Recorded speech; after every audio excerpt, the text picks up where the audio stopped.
বন্ধ। আপনাদের এখানে আছে কিনা আমি জানি না, কিন্তু সেই সিস্টেমটাও বন্ধ হয়ে গেছে। ওই একই দোয়া কোথায় মেরে দিচ্ছে ভাই? দিচ্ছে ওই আপনার 2 রাকাতের দোয়া কমপ্লিট হচ্ছে কি হচ্ছে না, কথা বলে? হ্যাঁ, কিন্তু আজকে আমরা যারা ঘোষপুর শেখ পাড়ায় বসে আছি, আমার মা বোনেরা পর্দায় আছে, আমার যুবকেরা আমার সামনে বসে আছে, মুরব্বী বাপগুলো সামনে বসে আছেন, এখান থেকে আমরা সংকল্প করব, আমরা নিজেরাও বাঁচবো, কবরবাসীকেও বাঁচাবো। বলুন ইনশাআল্লাহ। আমার ভাইজানেরা, এ নবী পাকের উম্মত উম্মতিরা, এ নবী দেওয়ানারা, বিশ্ব নবী রাসূলুল্লাহ সাল্লাল্লাহু আলাইহি ওয়াসাল্লাম সাহাবাদেরকে বলতে লেগেছে, ও আমার সাহাবারা, আমি রাসূলুল্লাহ তোমাদেরকে জানিয়ে দিলাম, মানুষ যখন মৃত্যুবরণ করবে, মানুষ যখন ইন্তেকাল করবে, না না না, তাকে একটা কাঠের উপরে শুইয়ে দেওয়া হবে। ওই কাঠের উপরে শুইয়ে দিয়ে তাকে গোসল করিয়ে দেওয়া হবে। গোসল করানোর পরে কাফন পরানো হবে। কাফন পরিয়ে দিয়ে খাটিয়ায় লাশটাকে তুলে দেওয়া হবে। ও যুবকেরা, ও নবী পাকের উম্মত উম্মতিরা, আমার আপনার নবী দয়া নবী জনাবে মুহাম্মদ রাসূলুল্লাহ সাল্লাল্লাহু আলাইহি ওয়াসাল্লাম সাহাবাদেরকে বলতে লেগেছে, ও আমার সাহাবারা, মানুষ যখন ইন্তেকাল করবে, মানুষ যখন খাটিয়ার উপরে তার লাশটাকে রাখবে, ওই লাশটা যখন কবর পর্যন্ত যাবে, ওই কবর পর্যন্ত ওই লাশের পিছন পিছন পিছন পিছন 3টে জিনিস যাবে। কটা? যদি বলেন কটা? 3টা জিনিস যাবে। আমার এই ভাইয়ের, আমরা যারা এখানে বসে আছি, অলরেডি আমার বাপের পিছন পিছন চলে গেছে। শুনছেন আপনারা? বাবাজি আগে বলেন, এই দুনিয়াতে আসার সিরিয়াল আছে, যাওয়ার সিরিয়াল আছে? জোরে বলবেন। হ্যাঁ, আসার সিরিয়াল আছে, যাওয়ার কোনো সিরিয়াল নেই। অর্থাৎ বড় ভাই এসেছে, বড় ভাই আগে যাবে, তার ছোট ভাই যাবে তা না, বড় ভাইয়ের আগে ছোট ভাই চলে যাবে। এরকম গেছে না যায়নি? কথা বল।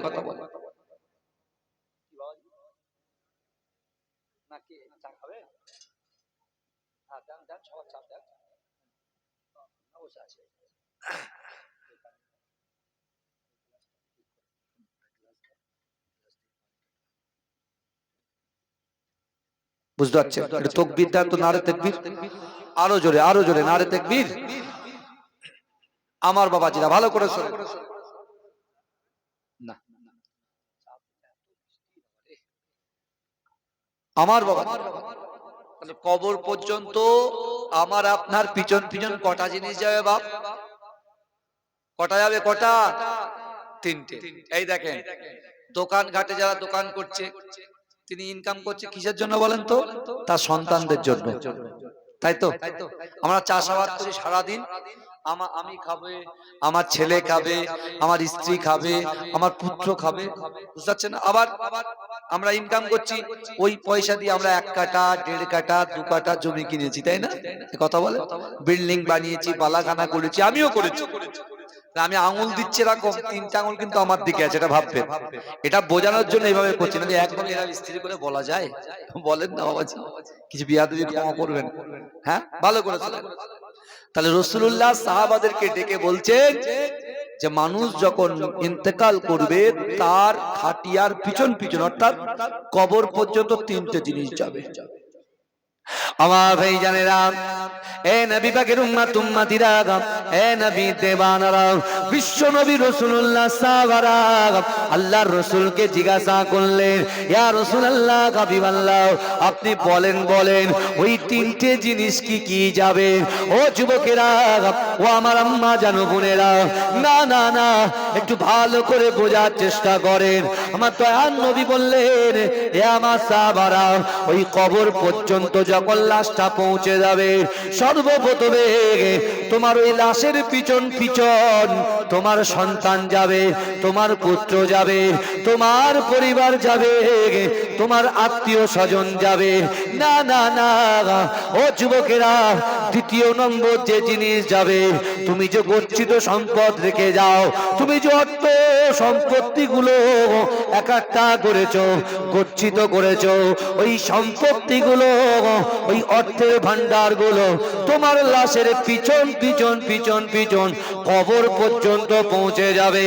ও যুবকেরা, আল্লাহ রাসূল বলতে লাগলে, আমার সাহাবারা, মিনহা খলাকনাকুম ওয়া ফিহা নুঈদুকুম ওয়া মিনহা নুখরিজুকুম তারাতান উখরা, বলে তিন মুঠো মাটি যখন বুকে চাপিয়ে দেওয়া হবে, ও আমার সাহাবারা শোনো শোনো, দুনিয়ার জমিনে রাতের অন্ধকারে তুমি যে আজান দিয়েছো, তুমি যে নামাজ আদায় করেছো, তুমি যে কোরআন হাদিসের আলোচনা শুনেছো, তুমি ইজমা কিয়াসের আলোচনা শুনেছো, রাতের অন্ধকারে জিকির করেছো, এতিম অসহায় মানুষদের পাশে দাঁড়িয়ে গিয়েছো, দান সাদকা করেছো, দান খায়রাত করেছো, মসজিদে দান করেছো, মাদ্রাসায় দান করেছো, ঈদগাহে দান করেছো। না না না, রাতের অন্ধকারে তাহাজ্জুদের নামাজ আদায় করেছো, ওই কবর পর্যন্ত তৃতীয় নম্বর যে জিনিসটা যাবে, ওটা হলো তোমার আমল। জোরে বলে, কটা জিনিস গেল? তিনটে। কি গেল? নিজের সন্তান গেল, দুই অর্থ সম্পত্তি, ব্যবসা বাণিজ্য করে যা টাকা এক জায়গায় করেছি ওটা গেল, আর তৃতীয় নম্বর আপনি যা করেছেন কিঞ্চিত পরিমাণে আমল যাবে কবরে। জোরে বলুন। কিন্তু আমার ভাইজানেরা, এ নবী পাকের উম্মত উম্মতিরা, একটুখানি বোঝার চেষ্টা করেন বাবা। না না না, বিশ্ব নবী রাসূলুল্লাহ অজর নয়নে জজ্জর জজ্জর করে কাঁদছেন। আল্লাহ রাসূলের সাহাবারা জিজ্ঞাসা করে, ইয়া রাসূলুল্লাহ, ইয়া হাবিবাল্লাহ, হুজুর আপনি এমন করে জজ্জর করে কেন কাঁদেন? ও যুবকেরা, ওই সময় বিশ্ব নবী রাসূলুল্লাহ সাল্লাল্লাহু আলাইহি ওয়াসাল্লাম বলতে লেগেছে, ও বাবা সাহাবারা, আমি রাসূলুল্লাহ তোমাদেরকে জানিয়ে দিলাম, না না না, মিনহা খলাকনাকুম ওয়া ফিহা নুঈদুকুম ওয়া মিনহা নুখরিজুকুম তারাতান উখরা, বলে তিন মুঠো মাটি যখন তোমার বুকে চাপিয়ে দেওয়া হবে, ও আমার সাহাবারা শোনো শোনো, ওই মাইয়ের যে সন্তানকে মুহাব্বত করে, ভালোবাসে, প্যার করে, যে সন্তানের জন্য নিজের ইনকাম করার জন্য, অর্থ সঞ্চয় করার জন্য তার যৌবনটাকে ব্যবসা বাণিজ্যে লাগিয়ে দিয়েছে, না না না, তার মধ্য বয়সটাকেও ব্যবসায় লাগিয়ে দিয়েছে, তার বৃদ্ধ অবস্থায় সন্তানের চিন্তায় কাটিয়ে দিয়েছে। কিন্তু আমি আল্লাহ পাক কোরআন পাকের ভিতরে তাদেরকে বলেছিলাম, আকিমুস সালাত, নামাজ নামাজ নামাজ। আমি বলেছিলাম, না না না, ওয়া আম্মাস সাইলা ফালা তানা,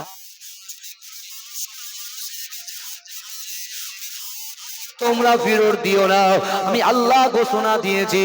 ও যুবকেরা, ও নবী পাকের উম্মত উম্মতিরা, বিশ্ব নবী রাসূলুল্লাহ সাহাবাদেরকে বুঝিয়ে দিলেন, আমার সাহাবারা, তোমাদের কবরটা যখন মাটি চাপা দেওয়া হয়ে যাবে, তোমাদের কবরটা হয়ে যাবে অন্ধকার ঘর, তোমাদের কবরটা হয়ে যাবে, তোমাদের কবরটা হয়ে যাবে পোকামাকড়ের ঘর।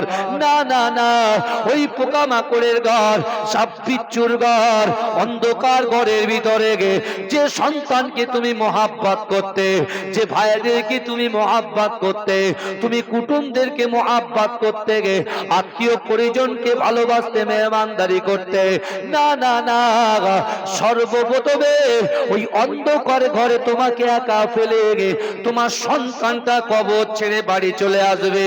ও আমার সাহাবারা শোনো শোনো, তোমার সন্তান আত্মীয় পরিজন যখন বাড়ি চলে যাবে, আমি রাসূলুল্লাহ তোমাদেরকে জানিয়ে দিলাম, দ্বিতীয় নম্বর যে অর্থ সম্পত্তিগুলো তোমরা কাট্টা করেছিলে, ওই সম্পত্তিগুলো অন্ধকার ঘর, সাপ বিচ্ছুর ঘর, পোকামাকড়ের ঘর থেকে তারা তোমার সন্তানের পিছন পিছন চলে আসবে। এ যুবকেরা, এ আমার শেখ পড়ার ভাইয়েরা, একটু বুকে হাত দিয়ে চিন্তা করেন। আপনি অর্থের পিছনে ছোটেন, আমি সন্তানের পিছনে ছোটে, কিন্তু না না না, ইন্তেকালের পরে কেউ কাজে আসবে না। কিন্তু এ যুবকেরা একটু ভালো করে বোঝার চেষ্টা করেন। সন্তান চলে আসবে, অর্থ চলে আসবে, কিন্তু একমাত্র এই অন্ধকার ঘরে আপনার সাহারা হবে।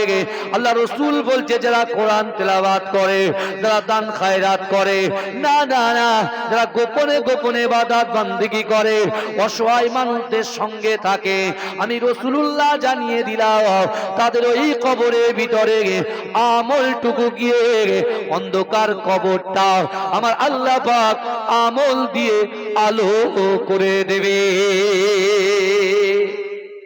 জোরে বলেন, চিৎকার দিয়ে বলেন না সুবহানাল্লাহ। আপনি কি করবেন? এই তিনটে জিনিস বাড়িতে গিয়ে ভাববেন। দুনিয়াবি ক্ষেত্রে ছেলেদের চলা বলা ওটা বসার একটা জায়গা করে দিলাম, ঠিক আছে, ওই পর্যন্ত। সবসময় যদি ভাবেন আপনার উপরে হজ ফরজ হয়ে গেছে, আপনি বলছেন দাঁড়ান আমার বড়টার বিয়ে দিয়েছি, এখনো মেজো বাকি, সেজো বাকি, নচেজো বাকি, তারপর ছোট বাকি, তা আপনার বয়স তো হয়ে গেছে। এই দেখছেন না এনুমারেশন ফর্মে বাপের বয়স 40 বছর, বাপের বয়স 80 বছর, নাবি ছেলেটা, ছোট ছেলেটার বয়স বলে 36 বছর। এখন ওপরওয়ালা বিশেষ করে ইলেকশন কমিশনার চিন্তা করছে যে লোকের বয়স 80 বছর, ছেলের বয়স মাত্র 36 বছর, কত বছরের ডিফারেন্স? এ ভুয়ো না ঠিক? বুঝতে পারছে না? দে ব্যাক করে দে। হচ্ছে কি হচ্ছে না? কথা বলে।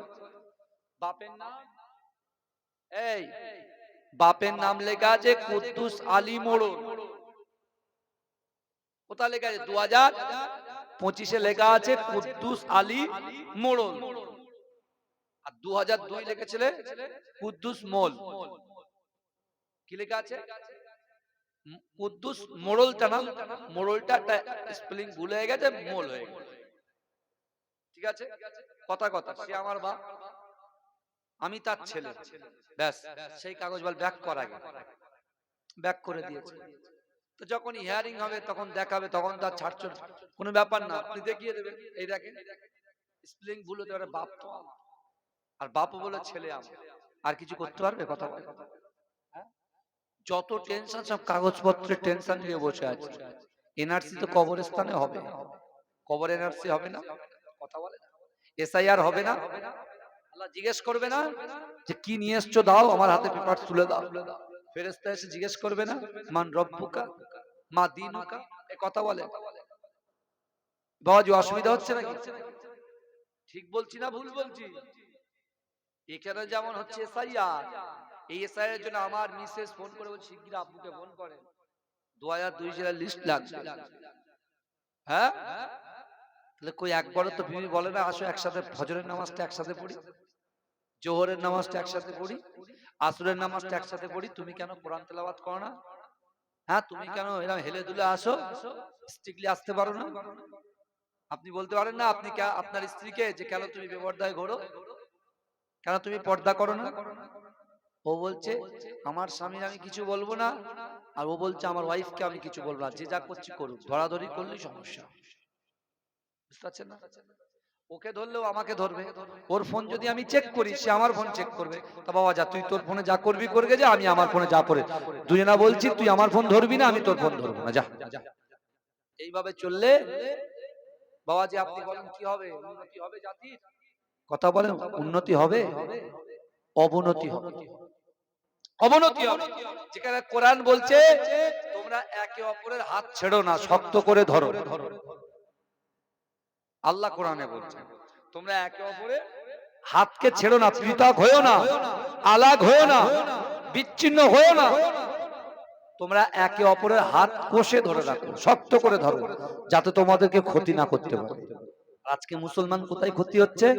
এই আলাগ, এই দূরত্ব সম্পর্ক, বিচ্ছিন্ন, এই বিচ্ছিন্নের মাঝখানে থার্ড পার্সন এসে দখল করে আমাদেরকে পুরো শেষ করে দিয়ে যাচ্ছে। কথা ঠিক না?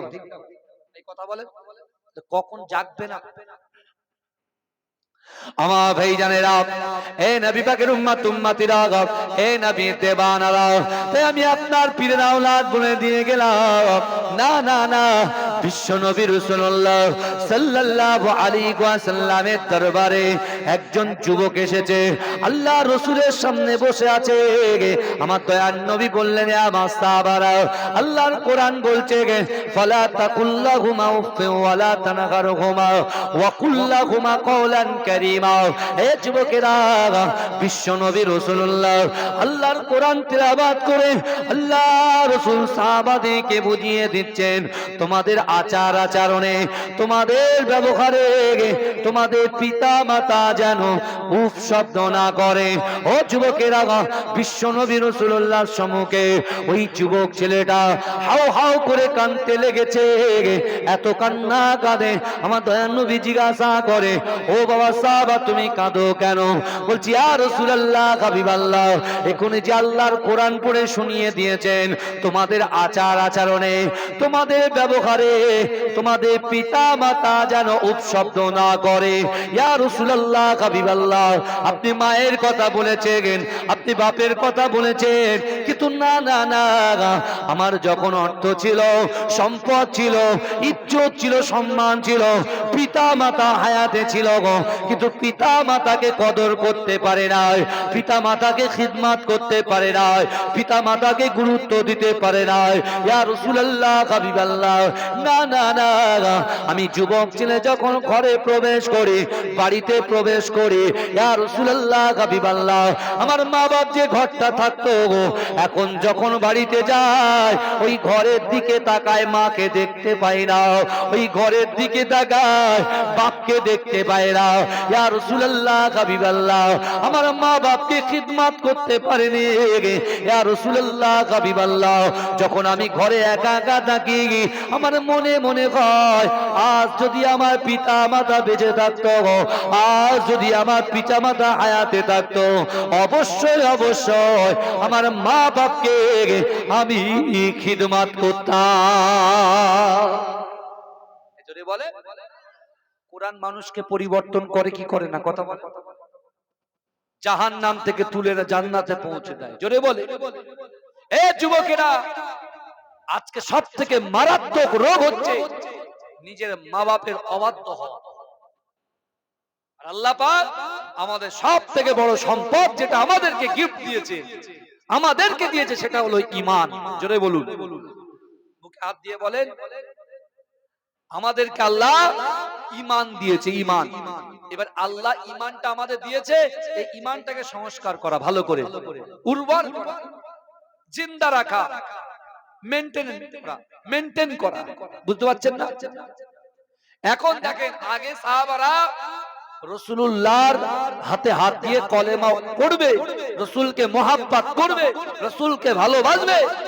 তার আগে তারা কেউ না কেউ ইহুদি ছিল, কেউ বা কেউ অন্য কওমে ছিল, কিন্তু তারা রাসূলুল্লাহকে মহব্বত করে, কষ্ট করে, মেহনত করে আল্লাহর রাসূলকে পেয়েছেন। জোরে বলুন। আর আমরা মায়ের পেট থেকে রাসূলকে পেয়ে গেছি। জোরে বলবেন না? এর থেকে বড় সৌভাগ্য আমাদের আর কিছু হতে পারে?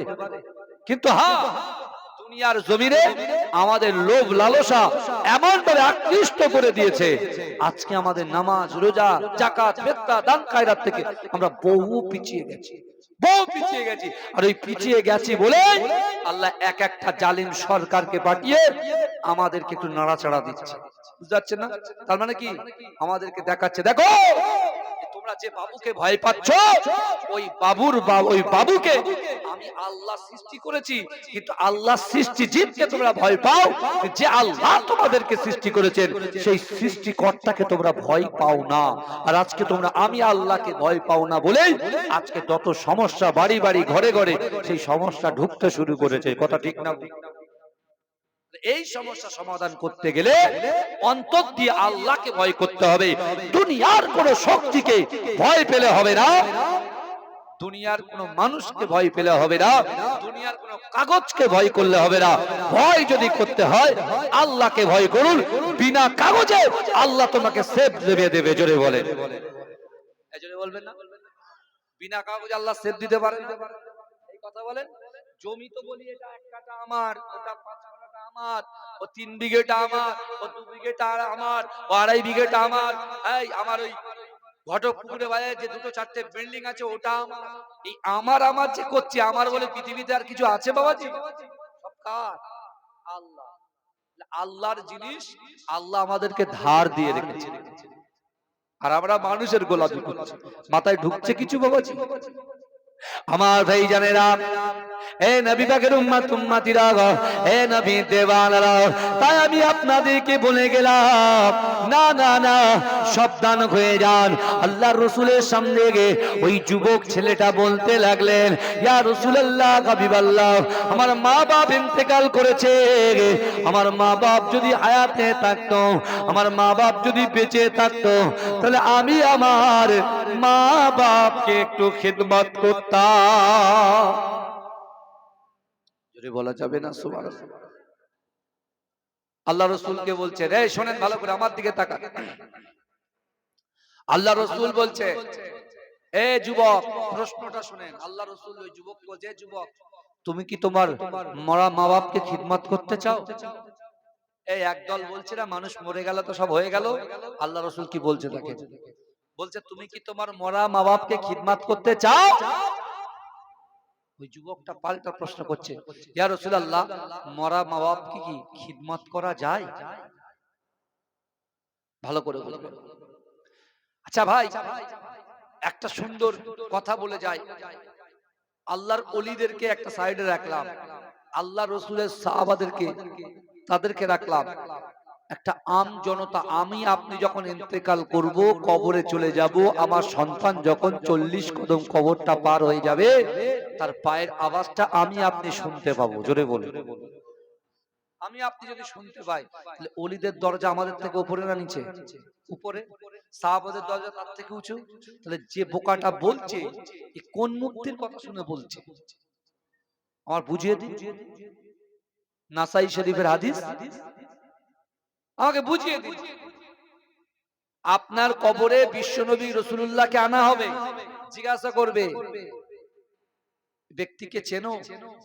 যদি সে নামাজি হয়, পরেজগার হয়, আল্লাহ রাসূলকে দেখিয়ে বলে, চেনো?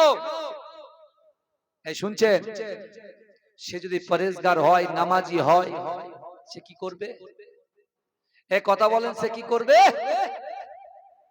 সাথে সাথে বলবে, লা ইলাহা ইল্লাল্লাহ মুহাম্মাদুর রাসূলুল্লাহ। জোরে বলবেন।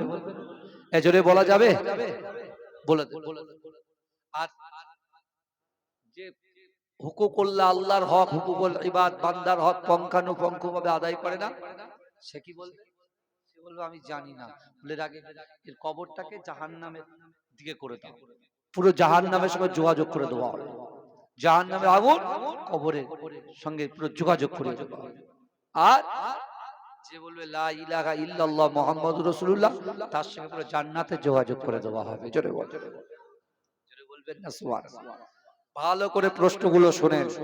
আমরা কবর জিয়ারত করতে নিষেধ করছে, কবর জিয়ারত এবার বেশি বেশি করে করবে।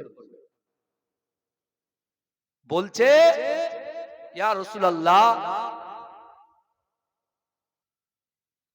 মরা মা বাপকে কি খিদমত করা যায়? আর রাসূল প্রশ্ন করেছে, তুমি কি মরা মা বাপকে খিদমত করতে চাও? হ্যাঁ। আমার দাদা ভাই 2010 সালে ইন্তেকাল করেছে, আমার আব্বা জান 2021 ইন্তেকাল করেছে, অনেকের বাপ 2000 সালের আগে করেছে, বহু আগে করেছে। তার ছেলেগুলো এখানে বসে আছে, নাতিগুলো বসে আছে, বৌমাগুলো বসে আছে, তার আওলাদগুলো বসে আছে, তার পোতাগুলো বসে আছে। আপনারা আজকে দিনে এই জান্নাতের বাগানে বসে আছেন বলেই আজকে আপনাদের এই গ্রামের সামনে পিছনে ডান দিকে বাদিকে যত কবরবাসীরা কবরে শুয়ে আছেন, অটোমেটিক আপনাদের বসার জন্য ওই কবরে আল্লাহ সওয়াব পৌঁছে দিচ্ছে। জোরে বলে। আল্লাহ রাসূল বলছেন, বাবা যুবক, মরা মা বাপকে খিদমত করা যায়। জোরে বলে। কি বলেছে রাসূলুল্লাহ? মরা মা বাপকে খিদমত করা যায়। জোরে বলে। ইয়া রাসূলুল্লাহ, হাবিবাল্লাহ, না না না, কেমন করে খিদমত করা যায়? এ যুবকেরা, একটু ভালো করে বোঝার চেষ্টা করুন। ও আমার আম্মা জানো, বোনেরা, আমাদের বাপ চলে গেছে, মা চলে গেছে, দাদা দাদি চলে গেছে, শ্বশুরের কুল শাশুড়ির কুল, পিতৃকুল মাতৃকুলে যা চলে গেছে। ও যুবকেরা, একটু ভালো করে বোঝার চেষ্টা করেন। বিশ্ব নবী রাসূলুল্লাহ সাল্লাল্লাহু আলাইহি ওয়াসাল্লাম ওই যুবককে বলতে লেগেছে, ও বাবা যুবক, আল্লাহ পাক তোমার যে রুজি দেয়, তোমার যে ইনকাম দিয়েছে, অর্থ দিয়েছে, সম্পদ দিয়েছে, আল্লাহ যে ব্যবসা বাণিজ্য দিয়েছে, ওই ব্যবসা বাণিজ্য থেকে যে ইনকাম গুলো আসে, ওই ইনকামের ভিতর থেকে, অর্থের ভিতর থেকে কিছু পয়সা পিতা মাতার জন্য দান করে দাও, সাদকা করে দাও, খায়রাত করে দাও, দান করে দাও।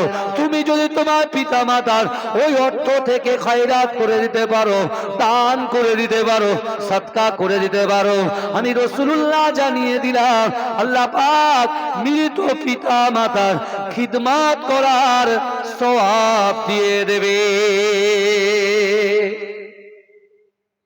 এক নম্বর।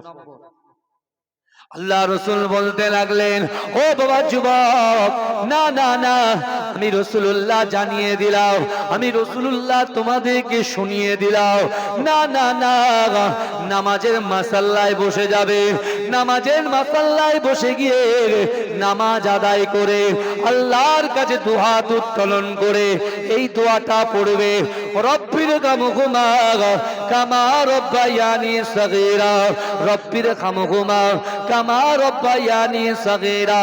এই দোয়াটা পড়ার সঙ্গে সঙ্গে তোমাদের মৃত পিতা মাতার খিদমত করার সওয়াব আল্লাহ দিয়ে দেবে। জোরে বলবেন না? তো মহব্বতে বলা যাবে না সুবহানাল্লাহ? নারে তাকবীর, নারে তাকবীর। তাহলে কে বলছে মানুষ মরে গেল, সব হয়ে গেল? সে এসে বসুক না, তো সামনে তো বসে আছে, আসুক, দুটো কথা বলুক। যারা কোরআন হাদিস সম্পর্কে জ্ঞান রাখেন না, তাদেরকে বিভ্রান্ত করা, এই কথা বলে। তাহলে একটা জিনিস মনে রাখবেন, সন্তানকে মানুষ অবশ্যই করতে হবে, ব্যবসা বাণিজ্য অবশ্যই করতে হবে, কিন্তু বেশি বেশি করে আমার আপনার দান খায়রাত এমন ভাবে করে দিতে হবে, সন্তান তোমার কাছ থেকে চলে আসবে, ব্যবসা তোমার কাছ থেকে চলে আসবে। তুমি যে কোনো একটা প্রতিষ্ঠানে যদি দাঁড় করিয়ে দিতে পারো, তুমি একটা কোনো মসজিদ হোক, মাদ্রাসা হোক, খানকা হোক, ঈদগাহ হোক, সেই জায়গাতে বেশি বেশি করে যদি তুমি দান খায়রাত করে কবরে যেতে পারো, ওই মসজিদ যতদিন দাঁড়িয়ে থাকবে, ওই মাদ্রাসা যতদিন দাঁড়িয়ে থাকবে, ওই খানকা যতদিন দাঁড়িয়ে থাকবে, ততদিন শুয়ে শুয়ে সওয়াব পাবে। জোরে বলে, জোরে বলবেন না? হযরত আলী রাদিয়াল্লাহু তাআলা আনহু, রাসূলুল্লাহ সাহাবা, রাসূলুল্লাহ জামাত, হযরত আলী রাদিয়াল্লাহু তাআলা আনহু রাসূলুল্লাহর সঙ্গে জিনের দাওয়াত দিতে গেছে। দিনের দাওয়াত দিয়ে তিনি বাড়িতে এসেছেন, বাড়িতে এসে দেখছেন বাড়িতে কিচ্ছু না, কিচ্ছু না। হযরতে ইমামে হাসান, ইমামে হোসেন হুজুর, তারা এরকম ধুলায় গড়াগড়ি খাচ্ছেন ক্ষুধার যন্ত্রণা। আর আমাদের মা রাসূলুল্লাহর কন্যা মা ফাতেমাতুজ জোহরা রাদিয়াল্লাহু তাআলা আনহা, তিনি কি করছেন, এমনি আগুন জ্বালিয়ে একটা হাঁড়ি দিয়ে, হাঁড়িতে গরম পানি দিয়ে পানিটা গরম করছে। কেন করছে? সন্তানদের আশ্বাস দিচ্ছেন যে আমি রান্না করছি, একটু পরেই হবে, তোমাদের জন্য খাবারের ব্যবস্থা হবে। সেই টাইমে আলী হুজুর ঢুকছেন ঘরের ভিতরে, ভালো করে শোনেন, দেখতে পাচ্ছেন কিছুই না। তখন আম্মাজান ফাতেমাতুজ জোহরা রাদিয়াল্লাহু তাআলা আনহা নিজের ওন্না মোবারকটাকে, নিজের একটা ওন্না মোবারক হযরত আলী হুজুরের হাতে তুলে দিচ্ছেন। ভালো করে বুঝুন, তুলে দিয়ে বলছেন, ও আমার প্রিয় স্বামী, আপনি শোনেন, আমি আর আমার বাচ্চাদেরকে ধরে রাখতে পারছি না, ক্ষুধার যন্ত্রণা তারা ছটফট করছে। আপনি বরঞ্চ এক কাজ করুন, আমার এই ওড়নাটা আপনি বাজারে নিয়ে যান, বিক্রি করেন, বিক্রি করে আপনি আমার বাচ্চাদের জন্য, আমাদের জন্য একটু খাবারের ব্যবস্থা করেন। বাবাজি আজকে বলুন তো দেখি, ঘোষপুর শেখ পাড়ায় 10 দিন 20 দিন 30 দিন খাওয়া হয় না, এরকম বাড়ি আছে? আর কথা বলেন, আছে কি? নেই। এই বস্তি দেখেছেন তো রাস্তার ধারে, হ্যাঁ, তাদের বাড়ি প্রত্যেকদিন চিকেন রান্না হয়, চিকেন মাটন খায় তারা, ওইরকম ভাবে থাকে। বুঝতে পেরেছেন? মনে করি কিচ্ছু নেই, বিশাল বড় বড় এলসিডি আছে ওদের ভিতরে। বুঝতে পেরেছেন? কাল্লনের থেকে হাইফাই গদি আছে ওর ভিতরে। আমরা মনে করছি কিচ্ছু নেই, ভিখারি। ওদের কাছে আমরা ভিখারি। বুঝাচ্ছেন? আমরা আলিয়া ইউনিভার্সিটিতে পড়তাম তো, আলিয়া ইলিয়াড হোস্টেল আছে, এই ইলিয়াড হোস্টেলের সামনে এরকম বসতি ছিল। আমরা জানালা দিয়ে দেখতাম, পুরো পাশেই তো। প্রত্যেকদিন ওরা আর কি চিকেন রান্না করে খাচ্ছে। আলহামদুলিল্লাহ সবাই ভালো খাক, কিন্তু আমরা যাদেরকে গরিব বলছি তারা উল্টো গরিব ভাবে। বুঝতে পারছেন? আমরা মনে করছি এই, কিন্তু ওরা আবার আমাদের অন্য কিছু মনে করছে। তা আলী হুজুর চিন্তা করছেন শেষ পর্যন্ত আমার ফতেমার ওড়নাটা নিয়ে যেতে হবে। আচ্ছা ভাইয়া, আপনি একটা পুরুষ, ভালো করে বুঝবেন। এখন যদি আপনার স্ত্রী সোনার আংটি দিয়ে বলে যাও এটা বিক্রি করে আমার খাওয়াও, আপনার খারাপ লাগবে না? কথা বলে। কিন্তু সিচুয়েশন এমন একটা জায়গায় দাঁড়িয়ে গেছে, আলী হুজুর ওটা বুকের ভিতরে করে নিয়েছে। যদি বলুন, আমরা হলে কি করতাম? হাতে নিতাম, সবাই দেখতো যে আমি একটা ওড়না নিয়ে যাচ্ছি। আলী হুজুর কি করেছে? অস্তিনের ভিতরে নিয়ে নিয়েছে। কারণ মা ফাতেমাতুজ জোহরাকে দুনিয়ার কোনো মানুষ দেখতে পায়নি। জোরে বলুন। আর আমাদের বাড়ির ফাতেমাকে খালাতো ভাই, মামাতো ভাই, ফুফুতো ভাই, ভাইরা ভাই, ওরে বাপ, বুঝাচ্ছে না? পুরো তুলে দিয়ে ব্যাস খাওয়া, তার কোনো খবর নেই। কি কথা ঠিক না ভুল? হ্যাঁ, শরিয়াত তো সহজ নয়, শরিয়াত আমার বাড়ি নয়, বললে সবার গায়ে লাগবে, একদম তীরের মতো তো গুদু আর কি গিরে যাবে। বুঝতে পেরেছেন না? কিন্তু আমার ভাই জানেরা, হে নবী পাকের উম্মত উম্মতিরা, হে নবী দেওয়ানারা, বিশ্ব নবী রাসূলুল্লাহ সাল্লাল্লাহু আলাইহি ওয়াসাল্লাম আমার দয়ার নবী মুস্তাফা মা ফাতেমাতুজ জোহরাকে মোহাব্বত করতেন, ভালোবাসতেন, প্যার করতেন।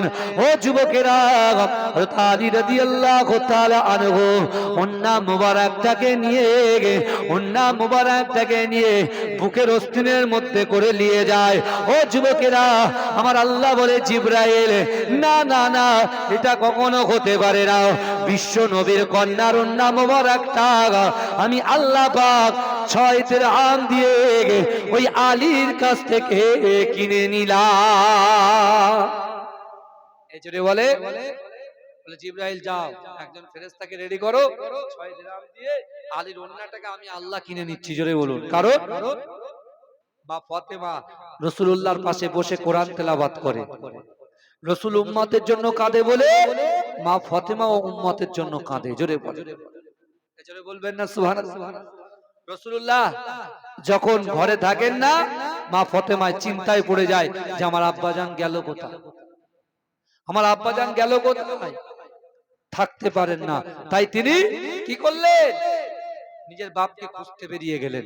গিয়ে আল্লাহর রাসূল দেখছেন জান্নাতুল বাকিতে গিয়ে কবরের সামনে দাঁড়িয়ে দাঁড়িয়ে হাত তুলে আল্লাহর কাছে তার কবরবাসীর জন্য দোয়া চাইছেন। জোরে বলুন, জোরে বলবেন না সুবহানাল্লাহ। তাকবীর হবে না, নারে তাকবীর, আরে জোরে হবে না, নারে তাকবীর। আমার মরণ যদি হয় সোনার মদিনায়, আমার দাফন যদি হয় সোনার মদিনায়, ওই মদিনার ধুলাবালি লাগবে আমার গায়।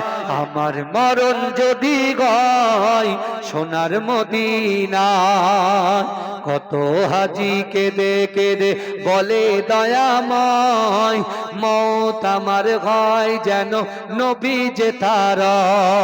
কত হাজি কেঁদে কেঁদে বলে দয়াময়, মওত আমার হয় যেন নবী যে তার।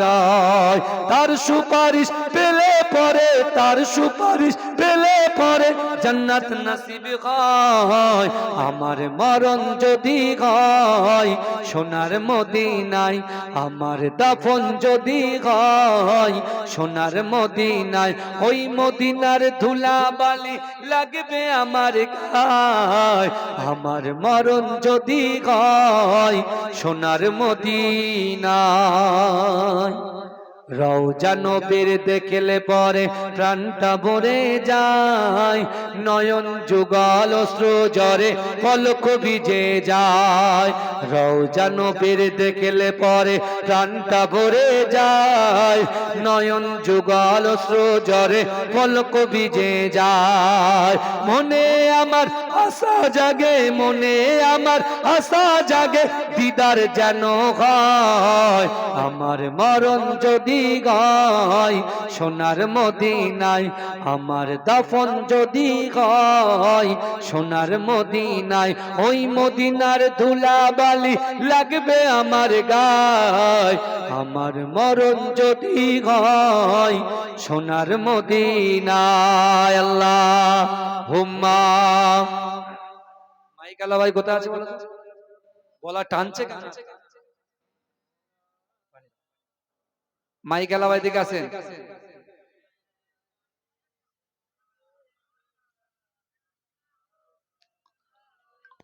আমার বাবাজিরা ভাইরা, যে কথা আমি আপনাদেরকে বলছিলাম, কোনো অসুবিধা হচ্ছে না তো বাপ? তাকবীর দেন, নারে তাকবীর, নারে তাকবীর। আমার বাবাজিরা ভালো করে শোনেন, হযরতে আলী হুজুর তিনি যখন এগিয়ে গেলেন, উন্নাটা এরকম এমন একটা ব্যক্তি তার কাছ থেকে কিনে নিলেন যাকে জিন্দেগিতে সে মদিনা